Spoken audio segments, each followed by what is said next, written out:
So hello everyone, I am Dr. Saurabh Dixit and today we shall be discussing about the INICET 2023. So as you know, the paper is over and a lot of you have given the paper.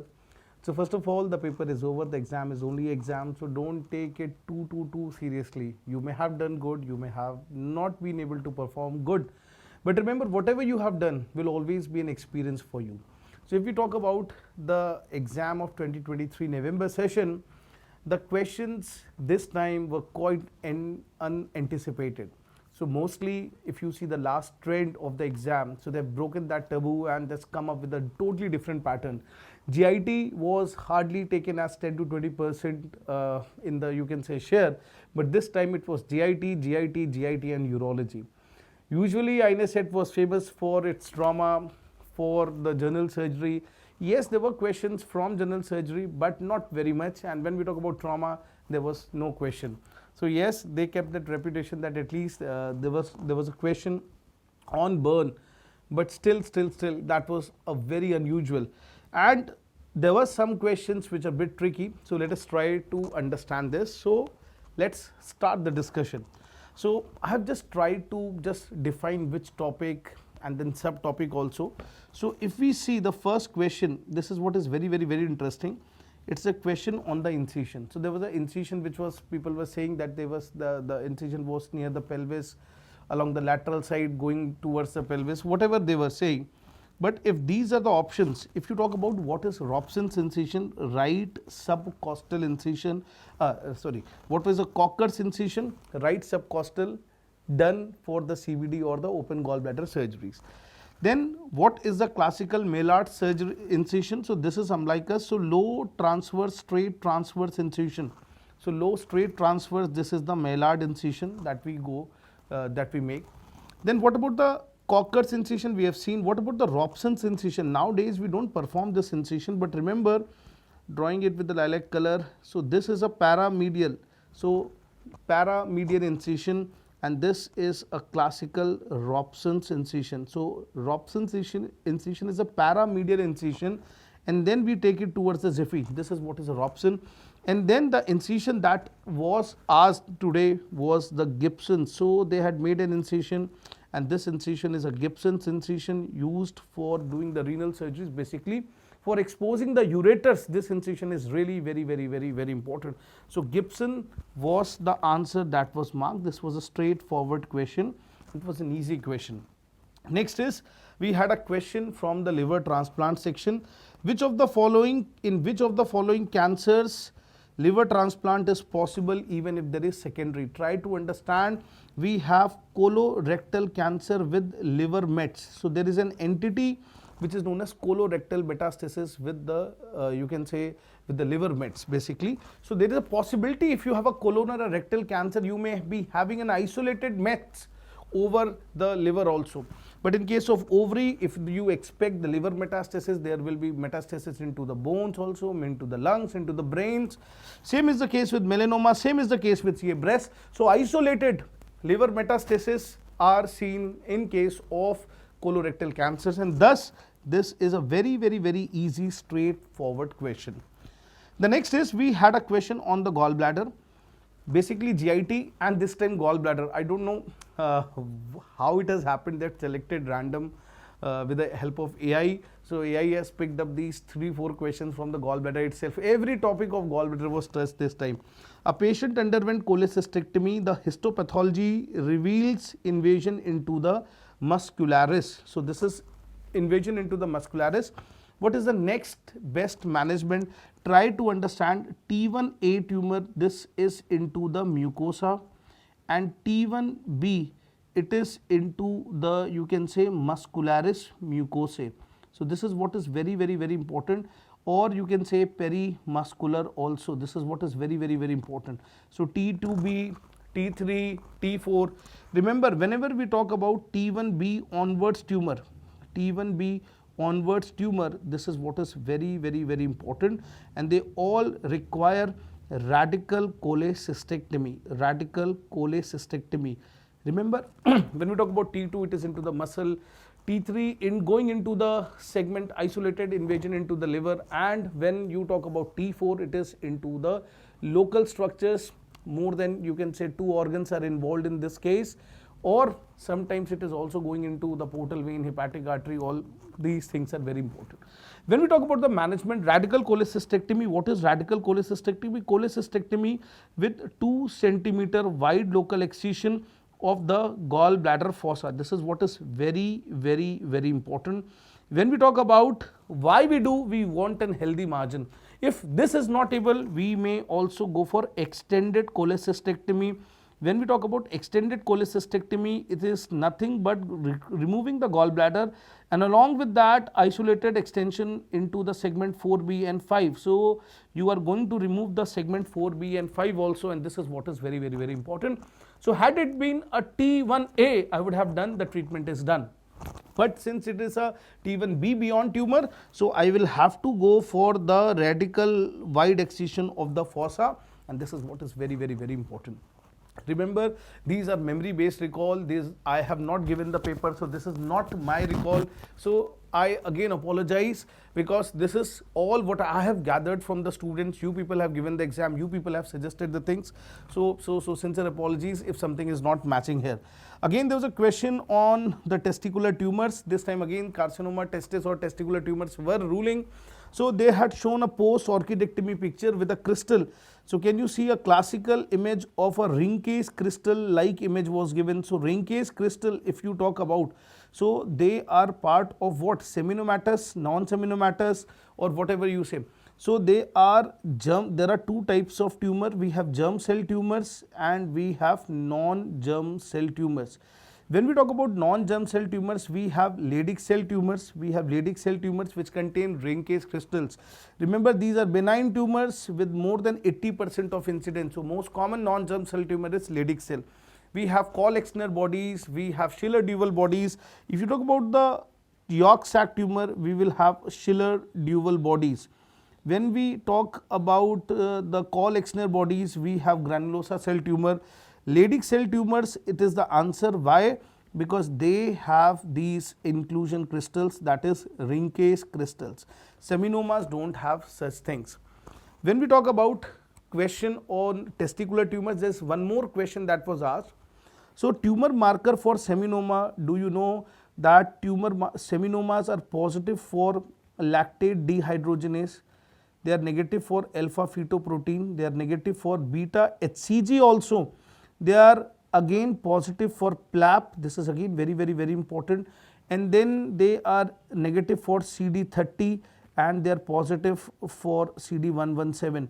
Always remember that in 10% cases, the beta HCG might be positive, and this is the seminoma associated with syncytotrophoblast.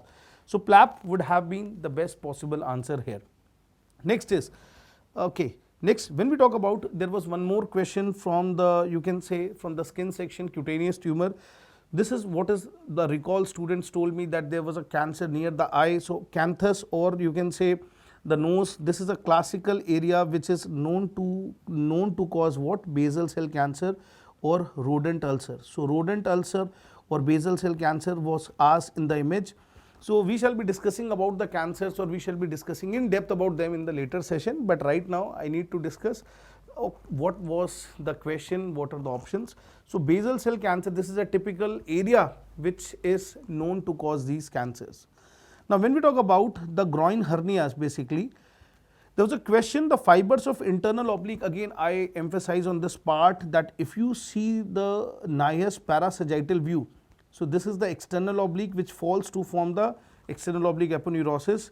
Then we have the internal oblique which forms the roof, and do you know, then we have the transversus abdominis which forms the posterior wall along with the fascia of the transversalis. So you know that there are 2 layers of the fascia of transversalis, but as you go medially, the medial aspect of the roof, normally the roof is formed by the internal oblique, but the medial aspect of the roof is formed by the conjoint tendon. And what is conjoint tendon? It is nothing but the fusion of the transversus abdominis with the internal oblique. So yes, medial aspect of the roof is formed by this conjoint tendon. Was a very easy question. Next is, there was a question on again gallbladder choledochal cyst. So when we talk about choledochal cyst, what were the options? Incorrect statement about the choledochal cyst. So, and they have asked about a type A choledochal cyst. Basically, it was type A choledochal cyst. When we talk about type A choledochal cyst, so Todani's classification was used. The cyst have increased risk of cholangiocarcinoma. Let us try to understand this thing. Okay, so let me discuss this concept of choledochal cyst and each and everything. So one option was they are associated with abnormal biliopancreatic junction. So what is abnormal biliopancreatic junction? You know that normally it is the intraduodenal fusion of the CBD with the main pancreatic duct. This is the normal, and this is how the sphincter choledochus, sphincter pancreaticus and sphincter ampulis are present. So this is a normal. But sometimes what happens, there is an extraduodenal fusion of the main pancreatic duct with the what students? With the bile duct. And therefore now the sphincter complex in between them, they are not separating the structures, and therefore the pancreatic juice can easily enter into the, you can say, into the CBD, resulting in erosion of the wall. You know that trypsin, which is now active, it will cause proteolysis, and therefore there will be ectasia and dilatation of this. So this point that they are associated with the you can say abnormal biliopancreatic junction is absolutely true. You know Todani's classification is there. What is the classical Todani's classification? Let us try to understand. According to Alonso and Todani, the complete name is Alonso and Todani. We have 5 classical types. We have type 1, which is cyst along the bile duct, main bile duct. Then we have type 2, which is actually a saccular cyst along the supraduodenal CBD. Do you know, when we talk about the classical difference between the type 2 and the type 1C, this is what is very important. Why? Because type 1A is cystic, type 2 is fusiform, and type 3, 1C is basically the saccular. So what is the difference? Because type 2 is also a saccular. It is particularly located at the supraduodenal CBD, point number 1. But type 1C can be a saccular cyst along the any part of the CBD. The second is, do you know that if you have a saccular cyst over the supraduodenal CBD, it can be 1C also, it can be 2. But remember, the type 1 is associated with ABPJ, and type 2 they are non-ABPJ, and this is what is making it very special. So same looking, but yes, they have a different origin. Do you know type 3 is intraduodenal? It is intraduodenal cyst, and therefore they are also known as what students? Choledococele. And when we talk about the type 4, we have 2 types of type 4. We have 4A and we have 4B. So 4A, we have intra plus extrahepatic cyst. So multiple intra plus extrahepatic cyst. And when we talk about the type 4B, it is only extrahepatic. So they are extrahepatic biliary cyst. And when we talk about type 5, that is what is a Caroli's disease. And remember, in case of Caroli's, this is pre-malignant condition. Remember, this is solitary or multiple. So solitary or multiple, this depends upon the case to case. But yes, they are intrahepatic cysts. This is what is important. When we talk about investigation of choice, MRCP, and there was a question on type 1. So what is the management? Remember, you will have to go for excision of the cyst. So remember, if this is the cyst that is present, you will have to go for the excision of the cyst. And how do you go for the excision? You always excise it above the level of insertion of the what? Cystic duct. So ultimately, eventually, after the excision, you are left with something like this. This is the lower stump, and this is the, you can say, jejunum.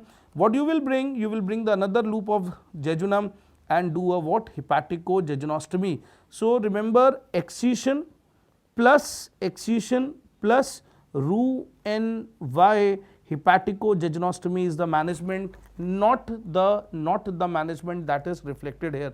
So this is what is very important. Increased risk of cholangiocarcinoma is associated with type 1, type 4 and type 5. Remember, so cyst is opened and drainage is done. This is the management only for choledochal seal. This is the management for type 3, not for type A. This is what is very, very, very important. So the correct option, the correct answer here is B, which is incorrect. Again, this is the toughest question. Then I was discussing it for, I was discussing this question with the students in the first go. I have given the answer as Strasbourg as the answer, because Strasbourg is a classical classification that we use for biliary injury. Now this time I think the award of the, you can say, toughest question should go to this, because truly speaking this question is beyond the scope of your understanding. So basically this question might not be even answered by even most of the, you can say, the SS aspirants also, NEET SS aspirants also. Very good, very beautiful question. So classification of bile duct injury, in the first go I have also given the answer as Strasbourg, because there was hurry in recording the answers. But then I read the question, I collected it, I collected the options also. Many students were not even able to collect the options, so I was not having complete options anyways.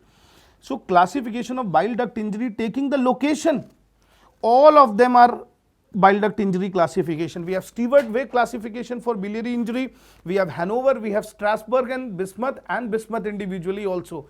So what is the answer here? Now this is what is very, very, very important. Now they have taken the trick as based on the location, all of them, and thermal injury and vessel into the account. Remember, the Strasbourg and the Bismuth, they don't take the vascular injury in account, and this is what is very, very, very, very important. So vascular injury is not included in the Bismuth, Strasbourg. We have Bismuth, we have Strasbourg, we have McMahon's, we have Stewart Way, and we have Hanover. So I will not take much of time, but I will still discuss in nutshell with you what is a classical Hanover, what is a classical Hanover classification. As you all know, when we talk biliary injury is my favorite topic of discussion, and every session I discuss, every revision session. So remember, when we talk about the Strasbourg,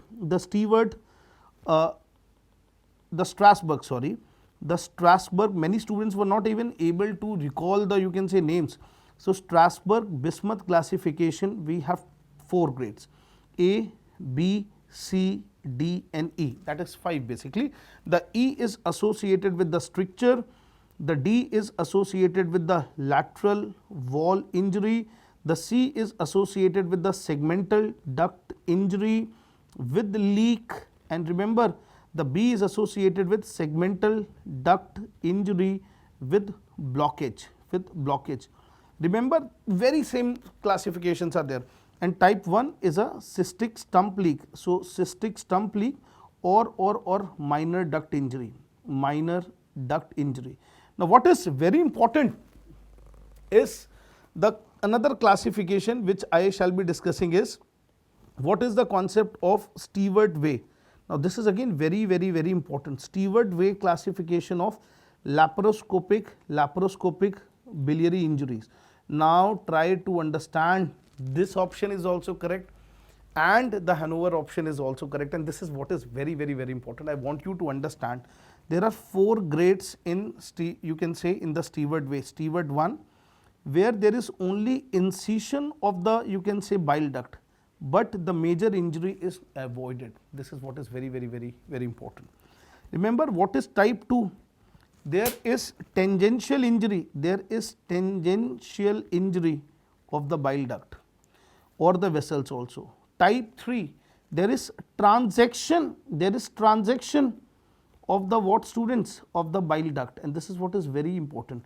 And type 4 is injury to the segmental duct injury, segmental artery injury or segmental duct plus artery injury, and this is what is very, very, very important. So accidentally, instead of cystic duct, you damage the right hepatic duct or right hepatic artery or right hepatic duct plus artery. So according to the option, Stewart Way is also right. But wait.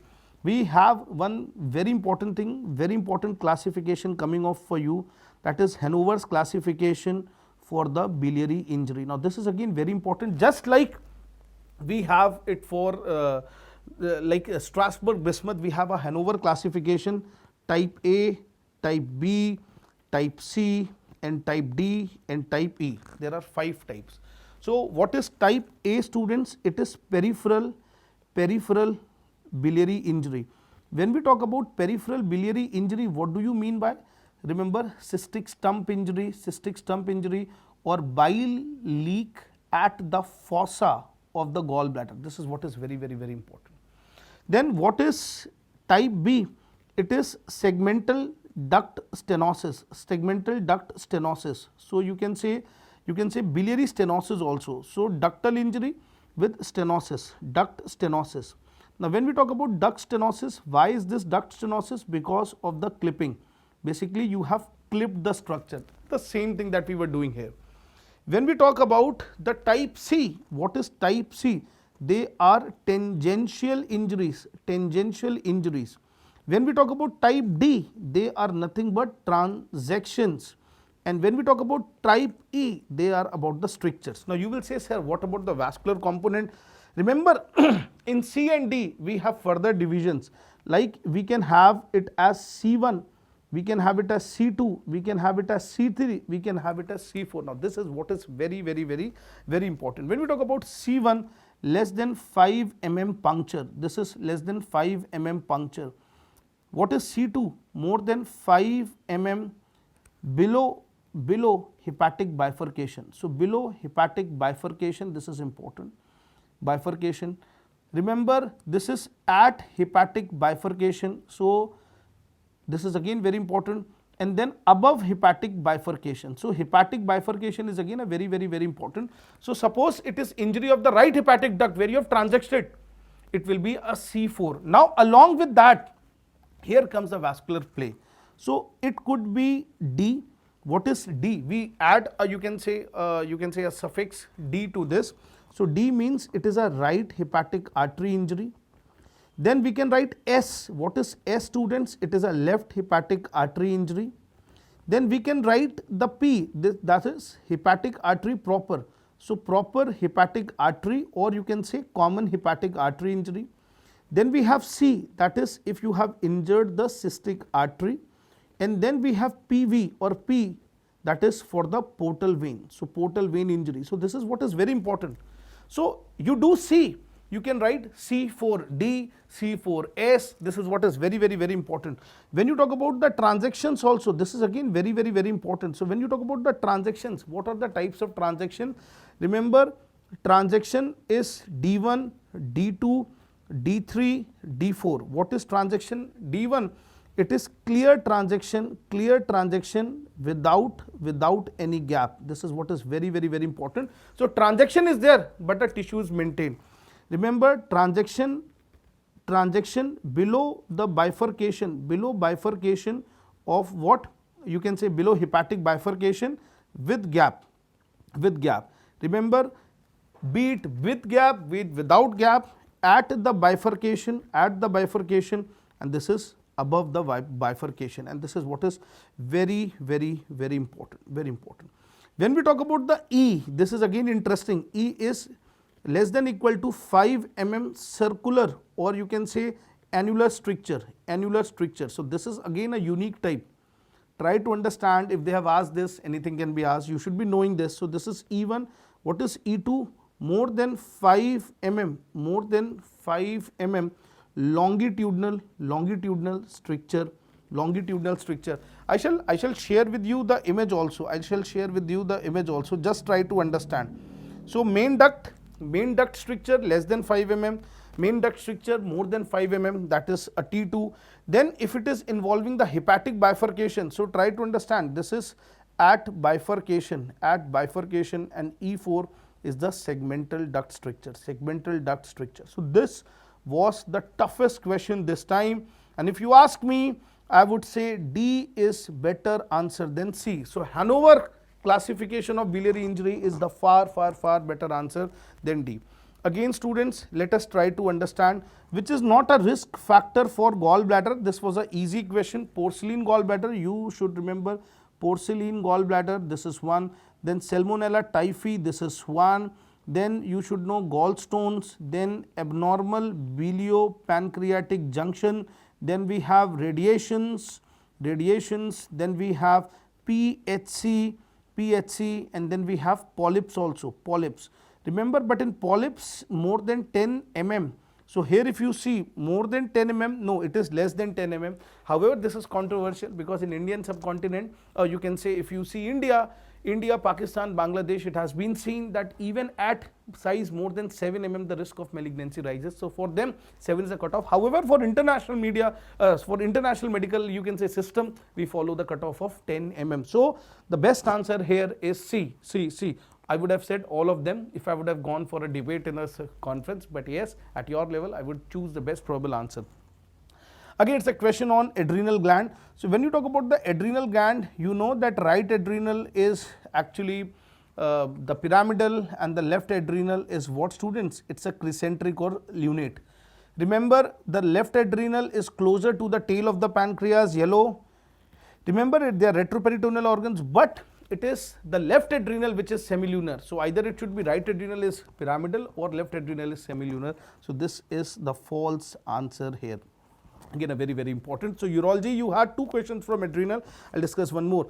So CA breast, this was a straightforward lollipop question. What is the most important prognostic factor? You know that the lymph node status is the most important, then the tumor size. This is again very, very, very important. Remember, in a metastatic tumor, it is the ER-PR status, which is again very, very, very important. So A is better than C. This is what is very, very, very important. This is so. Let us try to understand more questions. There was a question on the open cardiac massage. So as you know that there are 4 gradings, there are 4 types of wounds. So when we talk about the grading of the wounds, we have class 1 and they are known as clean and water clean wounds. There is no entry into GIT, GUT, respiratory tract. They are the wound where there is no contamination. So they are actually associated exclusive with the surgery. Class 2 are clean but contaminated. So they are the one where you do entry into GIT, GUT, respiratory tract without massive spillage, and this is what is very, very, very important. So there is no massive spillage, or you can say under the controlled spillage also. Remember, class 1 and class 2, they are exclusively associated with what? With the surgeries. But class 3, they are what, students? Contaminated. So when we talk about the contaminated wounds, what are the important things that we all need to understand? The first thing is all the fresh accidental wounds. So fresh accidental wounds are included under what, students? Contaminated. Then entry into GIT, into GUT, into respiratory tract with gross component of what, students? Spillage. And what is asked in the question was open cardiac massage. So any place where there is gross breach of asepsis. Now what do you mean by gross breach of asepsis? All the ER room procedures. So ER room insertion of tube thoracostomy is also a gross breach of sepsis because this is not a sterile zone. So open cardiac massage, if you open my notes and check out this, this is my favorite statement that I write here. So pneumothorax, for pneumothorax, hemothorax, if I do tube thoracostomy, or open cardiac massage if I do for ventricular asystoles brought with pre-hospital CPR, less than 10 minutes for penetrating injury, less than 15 minutes for blood penetrating, less than pre-hospital CPR, less than 10 minutes for blunt trauma, less than 5 minutes for the patients of, you can say, penetrating neck injury. And along with that, if you have a patient with cardiac tamponade, you can do ER room thoracotomy and do some open cardiac massage, or you can say on the heart, you can do the procedures. So what are they all included? They are all taken as what, students? The contaminated wounds. Then we have the class 4 wounds. They are all dirty category wounds. So old, neglected, old means more than 3 months old, neglected, infected, grossly infected wounds, or remember all the spontaneous viscous perforations, they are a part of class 4 wounds. So if you see this clean, dirty, contaminated, clean, contaminated, answer is C. C is the very easy to mark answer. So this was very easy, straightforward question. Let us understand. There was a question on burn. Calculate the burn surface area involving the anterior part of the abdomen and the, you can say, chest. So this is 9 plus 9, that is equal to 18. Complete burn involving the right hand. So if the right hand was completely involved, this is again a 9%. So 18 plus 9%. So what is that, students? That is roughly 27% now. Involving the right thigh, anterior and posterior. So basically 5 into 2%, 5 into 2, that is 10%. And if this is the scenario, it is thigh is only 5%, basically not 5. So 5%, and that is ideally 32%, but the most probable answer that was given according to you people was 36. So option says 36, so we would have marked for 36 here.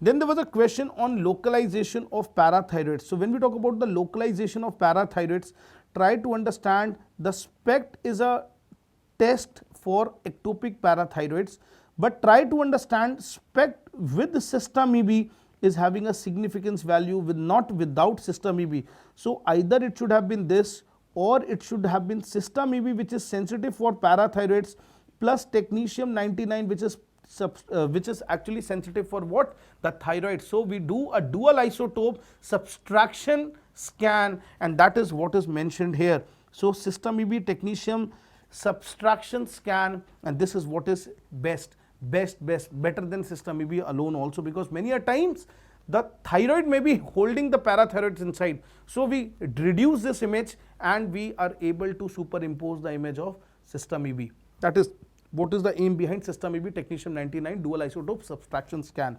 Apart from that, 4D is also good, 4D CT. Now again, a young patient presenting to you with in the ER with pain and vomiting. The clinical examination reveals the swelling below the pubic tubercle. Remember, if it is above and medial, that is inguinal hernia. If it is below and lateral, that is what, students? Femoral hernia. So as you know that this is how the things are. Myopectineal orifice of Fruchos. Any hernia below the inguinal ligament lateral to the pubic tubercle is going to be femoral hernia. So this was a straightforward question. Now the patient is having symptoms of obstruction. So it is strangulated femoral hernia. That is the answer. Straightforward. This was an easy question. Now next question was bilateral adrenalectomy. Suppose you did not know any of this question. What is Sheehan syndrome? This is pituitary apoplexy. What is Cushing's? Cushing's is 99% of origin of the what? Brain. So it's the central origin, that is pituitary origin. Then we say it's to be a Cushing's. Remember, so both of them are ruled out. Now what is Con? It is aldosteronoma. Aldosteronoma is mostly due to what, students? Due to the adenoma, and sometimes it is bilateral adrenal hyperplasia, BA. Remember, this is what is very important. In case of bilateral adrenal hyperplasia, you might require what? A bilateral adrenalectomy. So Cons or aldosteronoma is a straightforward answer for this. Then we had a question on the CA breast also. A female with non-palpable breast lump, the biopsy NISC reveals luminal A. So we have 4 luminals, you know, luminal A, luminal B, then we have HER2 new enriched, and the last is the basal type. So when we talk about the basal type, this is ER, PR, HER2 new, and let us see Chi67. So luminal A is positive for both, negative, and this is low proliferative. So Ki67 is low. Luminal B is ER/PR positive, HER2 new is negative, but it is highly proliferative. HER2 new enriched is ER/PR negative, but HER2 new positive. And remember, basal type is triple negative. So if you see luminal A was straightforward question, but the confusing was low proliferation or high. The answer is ER/PR positive, HER2 new negative with low proliferation. So this was very easy. Apart from this also, we had certain other questions also. I am trying to recall. If you think there was something which I have missed or something was to be corrected, do comment in the comment section, because your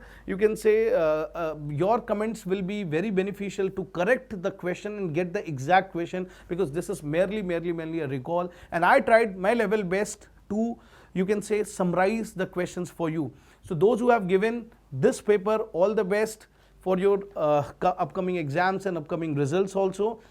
whatever has been done cannot be undone. So just relax and enjoy your day, and don't lose the momentum for the upcoming NEET PG. So till then, bye bye.